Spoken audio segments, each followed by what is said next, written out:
పడనివ్వడు. కనికరపూర్ణుడే నీ కన్నీరు తుడుచును. సియోను దేవుడే నేను సిగ్గుపడనివ్వడు. కనికరపూర్ణుడే నీ కన్నీరు తుడుచును.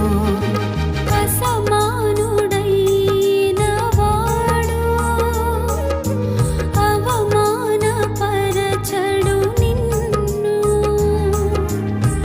ఓటమి ఎరుగని మన దేవుడు